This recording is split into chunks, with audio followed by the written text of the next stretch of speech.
Something interesting is happening with folding smartphones. On the one hand, it is the fastest growing segment of smartphones. Look, in 2021, sales basically tripled, and by 2023, a tenfold increase is expected. Personally, I even sometimes meet people with them, and these aren't techno bloggers. On the other hand, are these still odd things?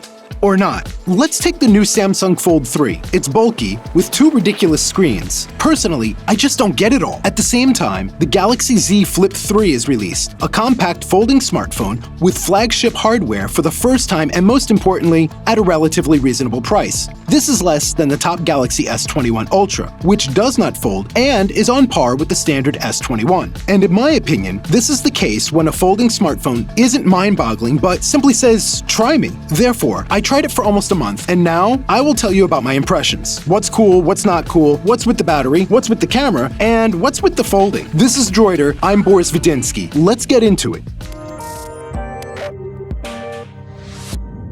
The first and most important thing I want to go through is the form factor, and right off the bat, the assembly. It's obviously fully loaded, and right now it's the best thing you can get from a folding smartphone. Now, moving on. The casing is tight. It has colored panels, it's very nice here. Feels like glass. The phone comes with moisture resistance IPX8, meaning you can dip it into water, but there's no dust protection. The first question that arises in connection with the form factor is, how is it done? The mechanism itself is quite cool. It clicks in and out great. It's rigid and allows you to tilt the top of the screen at any angle, and you can hardly hear it when moving. This is how it looks from the inside. As you can see, the mechanical part takes up a decent amount of space. We'll come back to this later, but in general, it's amazing how many high-quality components were added to such a thin case, and even with the mechanism. In particular, the fingerprint scanner on the power button works really well, even with the index finger on the left hand, so that lefties aren't feeling left out too, and for anyone who uses a smartphone with both hands. There's also a decent stereo sound. By the way, you can bend the smartphone a bit, put it on the edge, and listen to music in stereo or watch videos. True, the choice of the motor here is not flagship, but it does the job. And here, an important question arises. What happens to the mechanism over time? Well, Samsung says that it can be folded and unfolded over 200,000 times. It's more than you'll ever need, easily enough for a few years. How does it perform in real life? So, I haven't noticed any real issues over the past few weeks. The smartphone is still very easy to hold, the casing is tight, and hasn't started to act out. However, it does feel more fragile than the usual phone shape. When closed, a gap is visible, but it's not too big. And there are magnets to keep it closed. If you're planning to stick it on the fridge, don't. The magnets aren't that strong. And then, another more important question arises. So okay, this is a folding smartphone that is very well made, but how can I tell you what does it need to be foldable for? Now, what comes to mind? Showing off. Well, this was purely subjective, but for me personally, I was just fed up with flipping it open and closed after just a few days. Okay, the next thing is that it's compact though. Well, on the other hand, yes, indeed, this thing seems to be smaller than an ordinary smartphone. But the problem is that for pants pockets, where I'm sure most of us carry our smartphones, isn't ideal. Firstly, this thing is still thicker than a regular smartphone, and if you have something else sitting in your pocket, then it's a hard call what to take. Secondly, it is not convenient for me to fit such a smartphone in deep pockets. But the main problem is that it's still inconvenient to open it up with one hand. Well, it looks something like this. Therefore, on the go, especially if the hand is busy, it's inconvenient to use. But it turns out there's a solution. Do you know what it is? The smartphone can simply not be folded. You just put it in your pocket like a regular smartphone, especially if you're going to use it sometime soon. And to be honest, most of the time, I give it to you straight. That's exactly what I did with it. It was simply intuitive. Well, what other advantages does such a mechanism have? Samsung came up with something special, Flex Mode. This is when you put a complex smartphone on the table and the application adapts to this state. And I must say, it's pretty good, but rarely, for example, watching YouTube while eating. But in general, there aren't many apps that are supported by Flex Mode. You can make calls and video chats like this. Google Meet and Zoom are supported, and for other applications, you can turn on Flex, they say, forcibly. But this is strange, because the device is split into two screens, with an uncomfortable management interface at the bottom. You can also take selfies or record TikToks, in fact, using a smartphone itself as a stand. And probably this is a key advantage if you often call colleagues by video, or you need to take a lot of photos of yourself. Then it makes sense to opt for this type of smartphone. For anyone else, the bonus of this Flex Mode is minimal.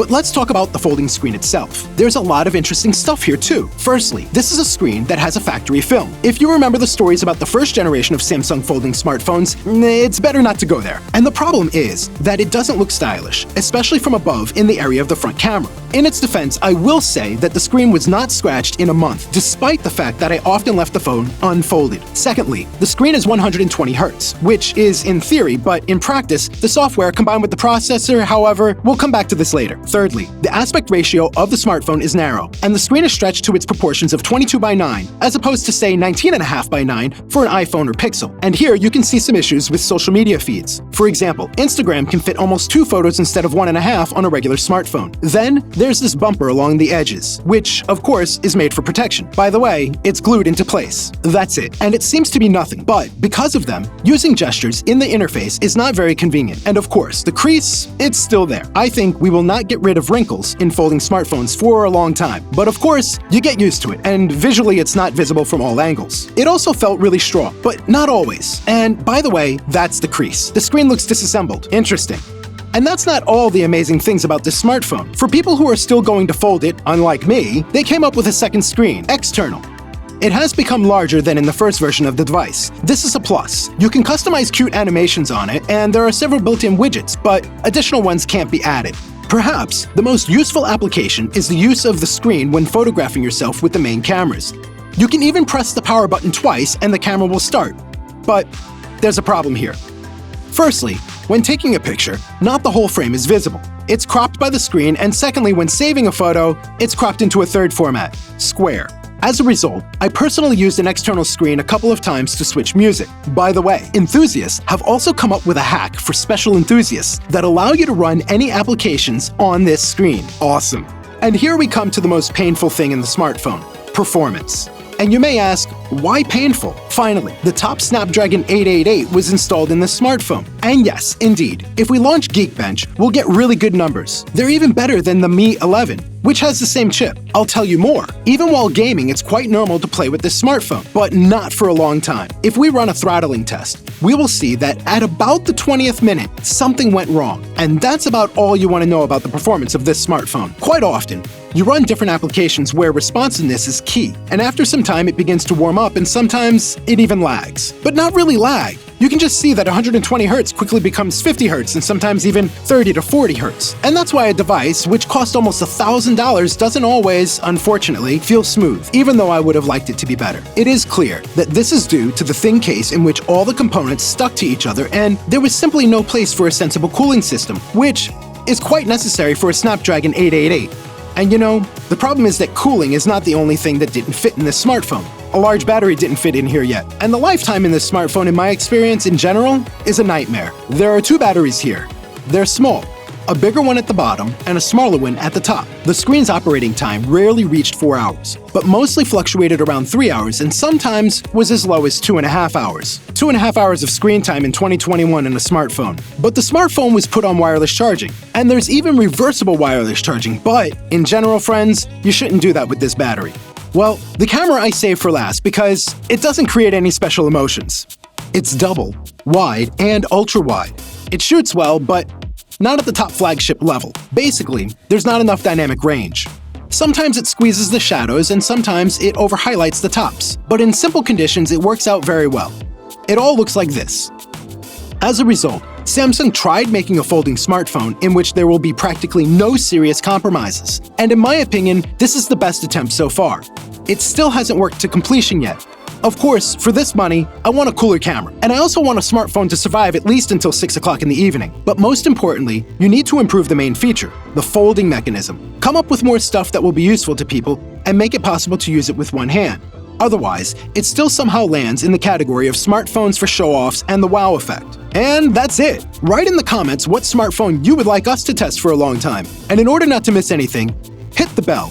Click that like button if it was interesting. We'll see you in future videos. I'm Boris Vidensky. This is Droider.